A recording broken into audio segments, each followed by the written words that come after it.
Hello student, welcome to Sentinel online classes. We all are working from home. Student, in previous video we will discuss about the resolving power of any optical instrument. In this video we will derive the expression for resolving power of simple microscope. So firstly हम रे diagram देख लेते हैं simple microscope के resolving power के लिए. Consider this is the objective lens of a simple microscope. Objective lens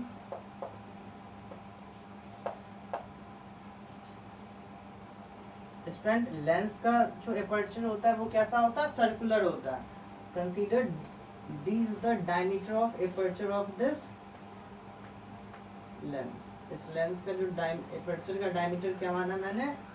capital D. Now student consider this is a object O1.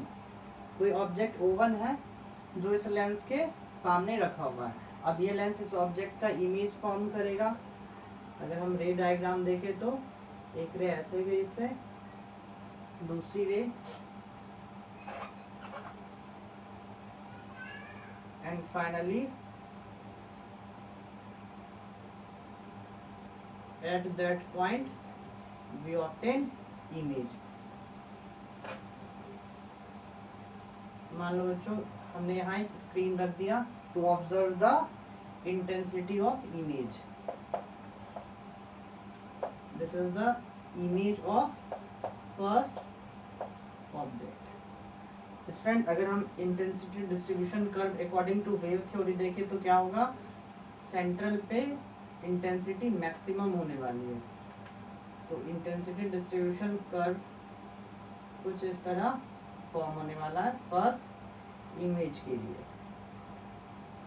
This is the intensity distribution curve for first image.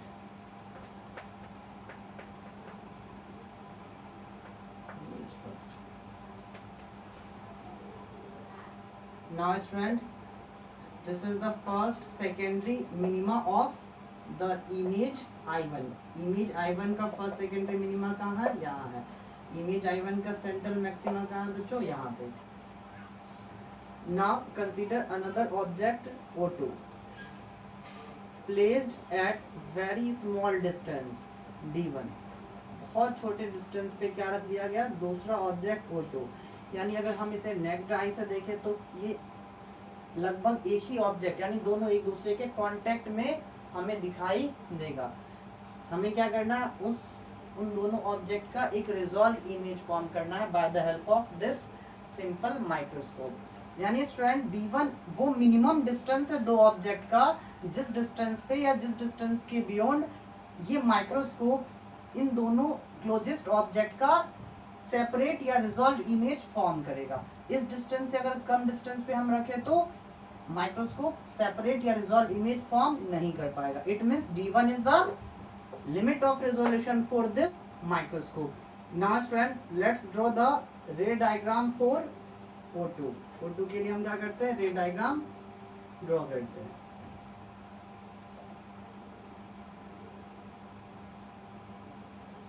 Consider this is the position of image of O2. और O2 object का image का position क्या है? यहाँ मैंने consider किया कि O2 object का इस माइक्रोस्कोप ने यहाँ इमेज फॉर्म किया है. Not draw the intensity distribution curve. अगर हम इंटेंसिटी डिस्ट्रीब्यूशन कर्व ड्रॉ करें O2 के लिए, student this curve is drawn in such way it fulfil the relay criteria. Relay की क्राइटेरिया को फुलफिल करें तभी हम रिजॉल्व इमेज फॉर्म कर सकते हैं. तो बच्चों ध्यान से देखें तो इस पॉइंट पे फर्स्ट इमेज का फर्स्ट सेकेंडरी मिनिमा और सेंट्रल मैक्सिमा दोनों एक दूसरे से क्या कर रहा है? कंसाइड कर रहा है. इट मींस जो इमेज I1 I2 फॉर्म होगा वो एक रिजॉल्व इमेज फॉर्म होगा because it fulfil the relay criteria of limit of resolution. Consider student this angle is theta and the distance between slit and screen is capital L. Distance between object and lens is small u. And student consider this angle as a beta. Here beta is the angle formed by the object at the top point of the aperture. Object ने aperture के top most point पे क्या angle form किया, वो है beta. अगर हम ध्यान से देखें तो beta is a semi cone angle. It means जैसे लाइट रेज इंसिडेंट होगी इस एपर्चर पे इन फॉर्म ऑफ कोन, कोन के फॉर्म में इंसिडेंट होगी, तो उस कोन का सेमी एंगल है, सेमी वर्टेक्स एंगल है beta. So let us consider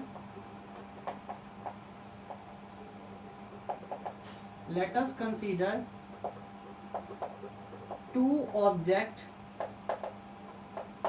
O1 and O2 separated at very small distance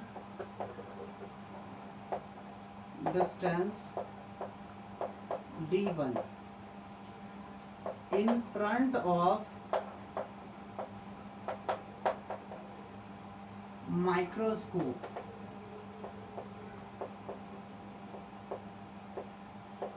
In such way it formed just resolve image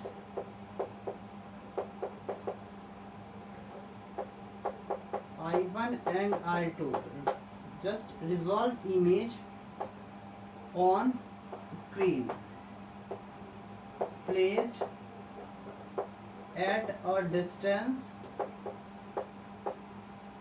capital L from microscope.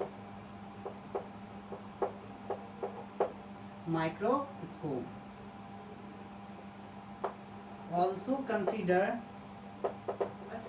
2 beta is the angle formed by any one of object at the both end of diameter of objective lens, and capital D is the diameter or aperture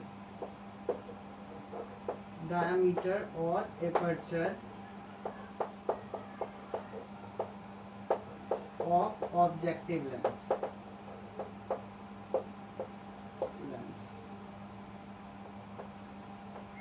It is clear from figure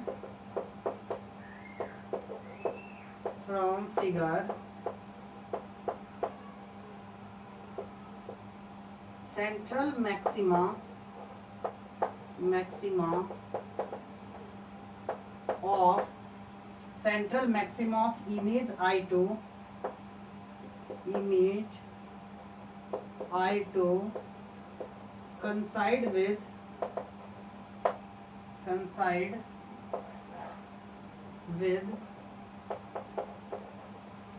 first secondary minima of image I1. That's why image formed by this optical instrument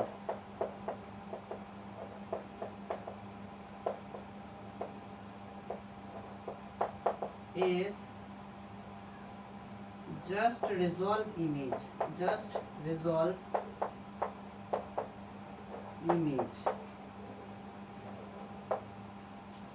separated by distance. Consider the distance is D2.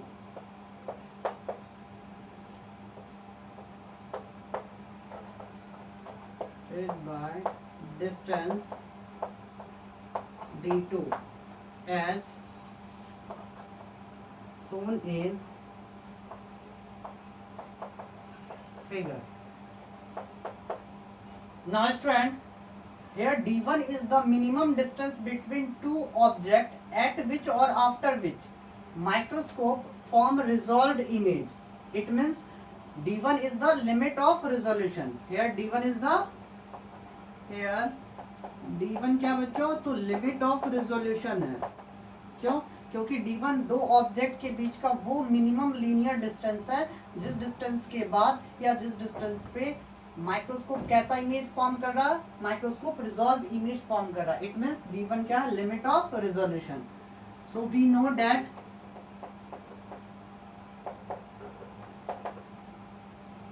Resolving power क्या होता है बच्चों, resolving power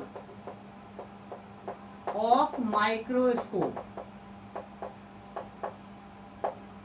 किसके equal होता है, is equal to 1 upon limit of resolution.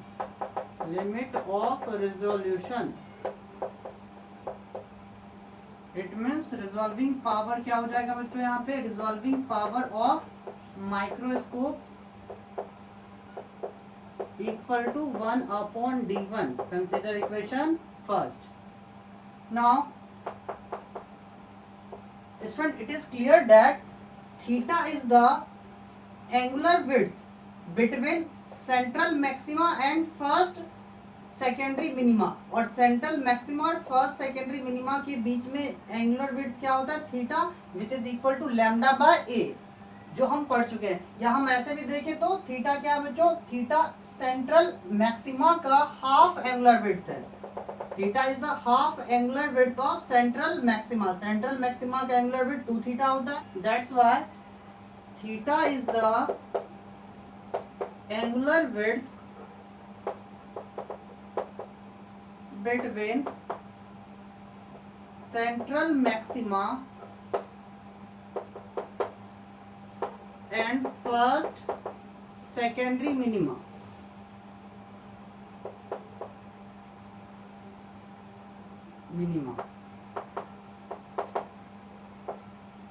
That's why theta किसके बराबर हो जाएगा बच्चों, theta equal to lambda by a, जो हमने सिंगल स्लिट एक्सपेरिमेंट में पढ़ा था कि सेंट्रल मैक्सिमा और फर्स्ट मिनिमा के बीच का एंगुलर विड्थ क्या होता है, लैम्डा अपॉन ए होता है. This is valid for rectangular slit और rectangular aperture. बट बच्चों यहाँ जो हम यूज कर रहे हैं, यहाँ लेंस यूज कर रहे हैं और lens has a circular aperture. Circular aperture के लिए for circular aperture, circular aperture के लिए थीटा जो होता है बच्चों वो 1.22 लैम्डा अपॉन ए होता है. Here A is the aperture of the lens which is equal to D. That's why theta equal to 1.22 lambda upon D. Consider equation second. Now from this triangle consider this point is O, I1, I2. So from triangle OI1, I2, अगर इस triangle से हम tan theta calculate करें तो क्या होगा बच्चों, tan theta equal to perpendicular, it means D2 upon base means L. For small angle tan theta किसके बराबर हो जाएगा बच्चों, tan theta approximate equal to theta. So theta equal to d2 upon L. Put the value of theta in this equation. We have d2 upon L equal to 1.22 lambda upon d. So d2 equal to क्या हो जाएगा बच्चों, 1.22 lambda upon d into L. Here L is the distance between microscope and screen. Consider equation third. Now student, also from triangle O1, O and consider this point is P. O1, O, P.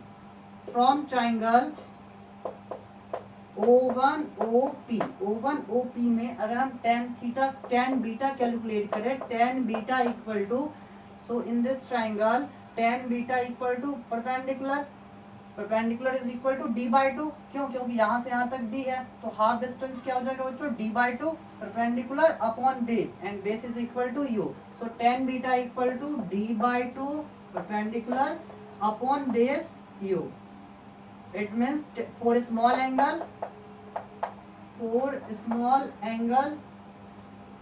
tan beta approximate equal to beta approximate equal to sin beta. Small angle के लिए tan sin दोनों ही किसके बराबर होता है, beta के. It means अगर हम tan बीटा की जगह sin बीटा यूज करें तो sin beta equal to d अपॉन 2u, d अपॉन 2u. So student, sin beta equal to d upon 2u. By solving we get d equal to 2u sin beta. So from equation third, put the value of d in equation third. From equation third, we have d2 equal to 1.22 lambda upon d equal to 2u sin beta into L. Consider equation 4. Now student, we know that magnification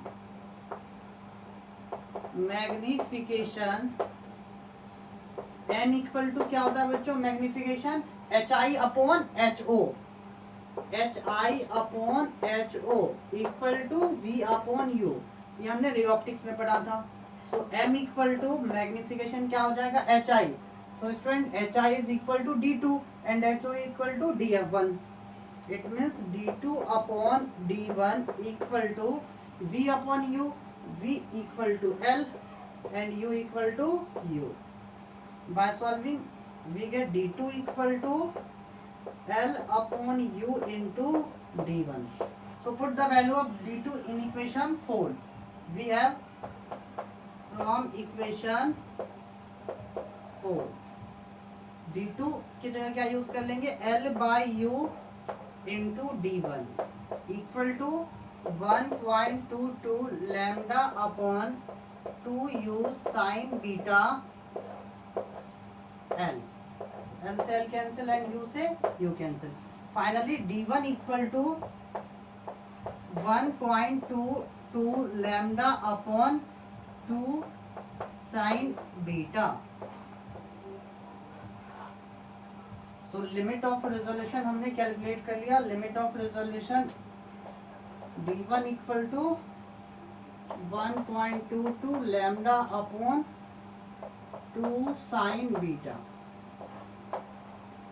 Here D1 is the limit of resolution. तो कभी कभी question में limit of resolution पूछा जाता है कि minimum distance क्या रखा जाए दोनों ऑब्जेक्ट के बीच, कि कोई ऑप्टिकल इंस्ट्रूमेंट या माइक्रोस्कोप इन दोनों ऑब्जेक्ट के इमेज को जस्ट रिजॉल्व कर दे. तो D1 आप यहाँ से कैलकुलेट कर लोगे. स्टूडेंट, अगर हम इस कंप्लीट सेटअप को किसी दूसरे मीडियम में रख दें तो दूसरे मीडियम में रखने से क्या चेंज होगा, इसमें बीटा पे कोई इफेक्ट नहीं पड़ेगा मगर वेवलेंथ चेंज हो जाएगा. सो हम अगर जनरल किसी मीडियम के लिए लिख दें तो फॉर एनी मीडियम, किसी मीडियम के लिए क्या हो जाएगा, D1 equal to 1.22 lambda m. Consider lambda m is the wavelength of light in that medium. जिस मीडियम में हम इस सेटअप को रख रहे हैं उस मीडियम में लाइट का वेवलेंथ क्या है, लैम्डा m. हम जानते हैं लाइट को जब एक मीडियम से दूसरे मीडियम में रखते हैं तो वेवलेंथ चेंज हो जाता है. So D1 equal to 1.22 lambda m 2 sine beta. अगर इसे हम सॉल्व करें, we know that, we also know that refractive index क्या होता है बच्चों, रिफ्रैक्टिव इंडेक्स होता है speed of light in air upon speed of light in medium. It means VA upon VM. और अगर हम वेवलेंथ के टर्म में लिखे तो lambda upon lambda m, where lambda is the wavelength of light in air और free space and lambda m is the wavelength of light in any medium. तो अगर हम यहाँ से लैम्डा m कैलकुलेट करें तो ये क्या हो जाएगा, lambda upon mu. Lambda m is wavelength of light in any medium is equal to wavelength of light in air to refractive index of that medium. Put the value of lambda m in this equation. We have d1 equal to, it means limit of resolution is equal to 1.22 lambda upon 2 mu sin beta. This is the final result of limit of resolution. और from equation first अगर हम resolving power calculate करें तो resolving power of microscope किसके equal होता है, तो 1/d1 limit of resolution के। तो 1/d1 करेंगे तो क्या हो जाएगा बच्चों, 1/1.22 lambda upon 2 mu sign beta. Finally resolving power of microscope क्या हो जाएगा बच्चों, ये हो जाएगा 2 mu sign beta upon 1.22 lambda. So this is very important result जिसे आपको याद रखना है। इससे न्यूमेरिकल्स भी आते हैं और थ्योरेटिकली भी पूछ लिया जाता है। Now student let's solve a simple numerical based on resolving power of microscope. If objects and microscope firstly placed in air and then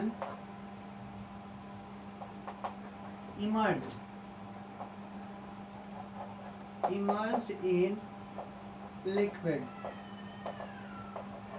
of refractive index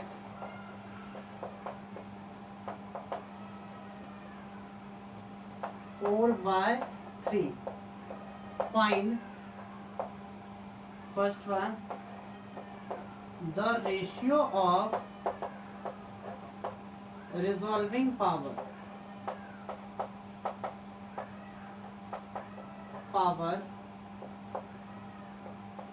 of instrument in both medium, and second one find the ratio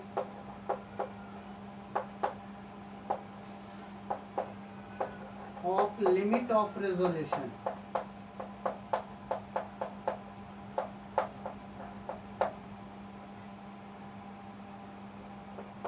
in both